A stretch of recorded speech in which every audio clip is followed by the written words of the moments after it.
कुरुक्षेत्र का मैदान, चारों ओर युद्ध की तैयारी है। शंख बज चुके हैं और रथों की पंक्तियां सूर्य के समान चमक रही हैं। लेकिन इस गूंज के बीच एक शांति है। एक रथ के बीच में खड़ा है अर्जुन, संशय, दुख और मोह से भरा हुआ, और उसके सामने हैं भगवान श्री कृष्ण, साक्षात योगेश्वर।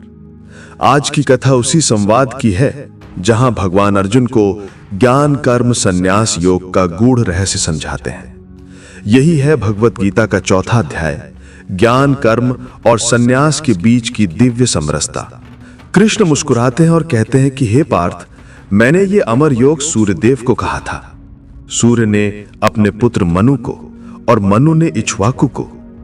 इस प्रकार ये ज्ञान राजर्षियों तक पहुंचा, पर समय के साथ ये लुप्त हो गया। अर्जुन आश्चर्य से पूछता है कि प्रभु, आपने तो अभी जन्म लिया है, फिर आपने सूर्य को यह ज्ञान कैसे दिया? कृष्ण मुस्कुराते हैं और कहते हैं कि हे अर्जुन, तू और मैं अनेक जन्म ले चुके हैं। तुझे तेरे जन्म याद नहीं, पर मैं सब जानता हूं। जब जब धर्म की हानि होती है और अधर्म बढ़ता है, तब तब मैं अवतार लेता हूं सज्जनों की रक्षा के लिए, दुष्टों के विनाश के लिए और धर्म की पुनर्स्थापना के लिए। यहां भगवान कर्म का रहस्य समझाते हैं। वे कहते हैं कि जो मुझे जन्म और कर्म से दिव्य जानता है, वो इस शरीर को छोड़कर मेरे स्वरूप को प्राप्त करता है और पुनर्जन्म नहीं लेता। कृष्ण बताते हैं कि कर्म से बचना नहीं है, बल्कि कर्म को ईश्वर को अर्पित करना है। जिसने त्याग और समर्पण सीखा, वो कर्म करते हुए भी बंधन से मुक्त हो जाता है। भगवान कहते हैं कि जिसने कर्म में अकर्म और अकर्म में कर्म देखा, वो ज्ञानी है। कितना गूढ़ वचन है ये। कर्म में अकर्म यानी कार्य करते हुए भी अहंकार या फल की आसक्ति ना रखना, और अकर्म में कर्म यानी बाहरी रूप से निष्क्रिय दिखने पर भी भीतर समर्पण और कर्तव्य का भाव रखना। यही सच्चा योग है, यही ज्ञान है। कृष्ण आगे कहते हैं कि जिसका कर्म इच्छाओं से रहित है, जिसका मन और बुद्धि आत्मा में स्थित है, जिसके सारे कर्म ज्ञान की अग्नि में भस्म हो गए हैं, वो मुक्त है। ये वचन जीवन का सार है, क्योंकि जब हम अपने कर्म को भक्ति से जोड़ देते हैं, तो हर कार्य पूजा बन जाता है। चाहे वो युद्ध का मैदान हो या जीवन का संघर्ष, यदि भीतर समर्पण है, तो वही ज्ञान है, वही योग है। फिर कृष्ण कहते हैं कि ज्ञान अग्नि से बढ़कर कुछ नहीं। जैसे प्रज्वलित अग्नि ईंधन को भस्म कर देती है, वैसे ही ज्ञान के द्वारा सारे कर्म भस्म हो जाते हैं। यहां ज्ञान का अर्थ सिर्फ पढ़ाई या सूचना से नहीं है, बल्कि आत्म साक्षात्कार से है। जब मनुष्य ये जान लेता है कि मैं ये शरीर नहीं, ये मन नहीं, ये बुद्धि नहीं, मैं शुद्ध आत्मा हूं, तो उसके सारे कर्म स्वतः ही ईश्वर के लिए हो जाते हैं, और तब कर्म का बंधन समाप्त हो जाता है। कृष्ण कहते हैं कि श्रद्धावान व्यक्ति ज्ञान प्राप्त करता है। जो ज्ञान को साधता है, जिसका मन संयमित है, वो शीघ्र ही परम शांति को प्राप्त करता है। श्रद्धा, यही तो इस अध्याय का केंद्र है।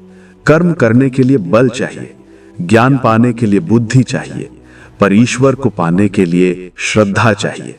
जब हृदय श्रद्धा से भर जाता है, तो मार्ग स्वयं प्रकाशित हो जाता है।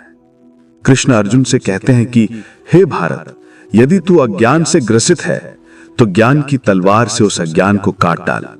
कर्म कर, लेकिन फल की आसक्ति छोड़ दे, तब तो मुक्ति को प्राप्त होगा।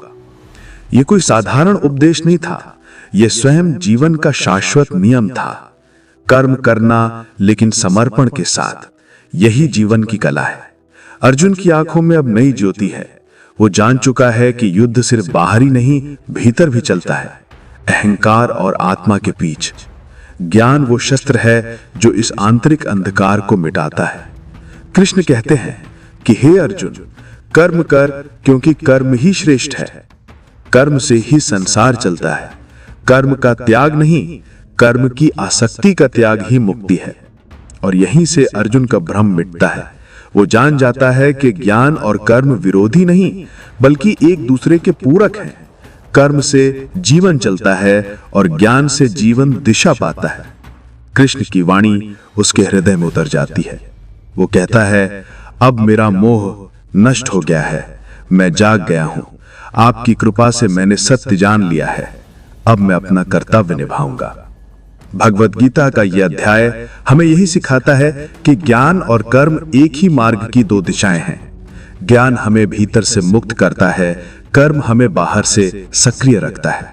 जब दोनों एक साथ होते हैं तो जीवन एक साधना बन जाता है। सच्चा योग वही है जहां मन स्थिर हो, कर्म समर्पित हो और आत्मा ईश्वर में लीन हो। जो अपने कर्म को समर्पण बना ले, जो अपने ज्ञान को ज्योति बना ले, वही इस जीवन में मुक्ति का अनुभव करता है। क्योंकि भगवान कहते हैं कि जिसे ज्ञान प्राप्त हो गया उसके लिए इस संसार में कुछ भी अशक्य नहीं है। स्वागत है आपका टोन टेम्पल रेडियो पर। यदि आप गीता, शिव महिमा और आत्मज्ञान की गहराई में उतरना चाहते हैं तो अभी सब्सक्राइब करें और जुड़े रहिए हमारे साथ।